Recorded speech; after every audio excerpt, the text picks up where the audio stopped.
सैकड़ों कार्यकर्ता रामाबाई अंबेडकर मैदान जो मतगणना स्थल है वहां पर ईवीएम मशीन की सुरक्षा करने का काम कर रहे हैं। भारतीय जनता पार्टी चुनाव हार चुकी है और वो बेईमानी करके वोटों में हेरा फेरी करने का प्रयास कर रही है।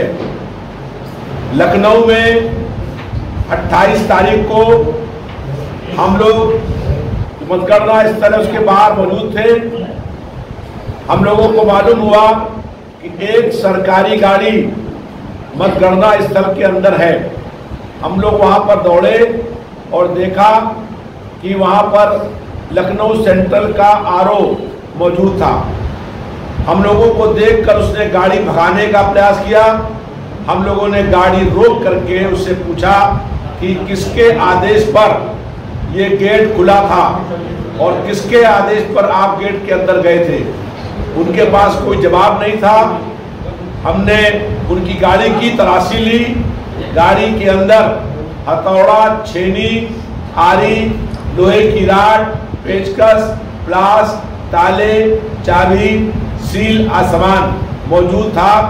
ताला तोड़ करके उसकी सील को बदलने तक का सारा सामान वह मौजूद था।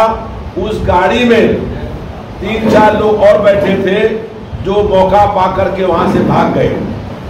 उसके बाद हम लोगों ने शिकायत करी मुख्य चुनाव आयुक्त से, चुनाव अधिकारी उत्तर प्रदेश से। जांच हुई और जांच में पाया गया कि लखनऊ सेंट्रल का आरओ दोषी है और उसको उसके पद से निलंबित कर दिया गया, हटा दिया गया और दूसरे अधिकारी की नियुक्ति हो गई। यह इस बात का प्रमाण है कि सरकार प्रशासन को दबाव में लेकर के जनता के वोटों में हेरा फेरी करने का, बेईमानी करने का प्रयास कर रही है।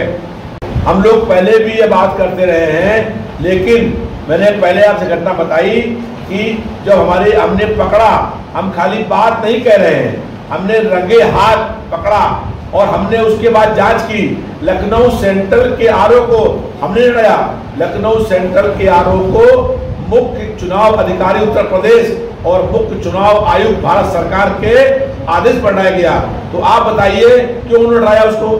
अगर आरओ दोषी नहीं है तो क्यों हटाया? और उन्होंने हटाया, इसका मतलब है कि आरओ दोषी है, बेईमानी करने का प्रयास कर रहा था। उस सरकारी गाड़ी में 4 लोग और मौजूद थे जो ईवीएम मशीन में घपला करने के मास्टर रहे होंगे। हम लोगों ने जब दौड़ा के पकड़ा आरओ को तो वो लोग भाग गए और आरओ की जांच हुई। जांच के बाद हटाया गया आरओ को, जो इस बात का प्रमाण है कि भारतीय जनता पार्टी प्रशासन को दबाव में ले करके मतगणना में बेईमानी करना चाहती है और इसीलिए लखनऊ मस्जिद के आरोप को हटाने का काम हुआ। तो ईवीएम मशीन की बात नहीं है, बात है जहां पर स्ट्रांग रूम है उसकी सुरक्षा करने की। और वो किसके आदेश पर उस गाड़ी को ले करके वो आरओ वहां पहुंच गया, किसके आदेश पर वो गेट खोला गया। जब वो गेट बंद था, गेट के बाहर सिक्योरिटी थी, दरोगा खड़े थे, इंस्पेक्टर खड़े थे, वो किसके आदेश पर गेट खोला गया। और गेट खोलने के बाद लखनऊ मध्य क्षेत्र का आरोप को मालूम था वो गाड़ी लेकर क्यों गया। तो ये इस बात का प्रमाण है कि भारतीय जनता पार्टी बेईमानी करना चाहती है। हम बेईमानी को रोकने के लिए, लोकतंत्र की रक्षा करने के लिए हम लोग संघर्ष करने का काम कर रहे हैं। आज से 47 साल पहले ऐसे ही देश में आपातकाल लगा था और तत्कालीन सरकार ने भी ऐसे ही वोटों को लूटने का काम किया था। तब देश में आपातकाल लगा था। हम लोग 20 महीने लगातार आपातकाल में लोकतंत्र की रक्षा करने के लिए जेलों के अंदर बंद रहे थे। जो आपातकाल में हालात थी, ऐसे ही हालात इस समय भी हैं। उस समय भी तत्कालीन कांग्रेस पार्टी की सरकार ने पार्लियामेंट और विधानसभा का कार्यकाल 1 साल बढ़ा दिया था। और आज फिर से भारतीय जनता पार्टी की चुनाव जो हो रहा है, ये आखिरी चुनाव हो जाएगा अगर भारतीय जनता पार्टी जीत गई। भारतीय जनता पार्टी लोकतंत्र की हत्या करना चाहती है। हम लोग किसी भी कीमत में लोकतंत्र की रक्षा के लिए हर कुर्बानी और संघर्ष करने को तैयार हैं। सर, अगर बेईमानी से आपकी हार होती तो अगला कदम क्या होगा आपका? देखिए, हम लोगों को बेईमानी कराने के बाद भी, बेईमानी थोड़े वोटों से होती है और 10-5 हज़ार वोट कुर्बानी कर सकते हैं।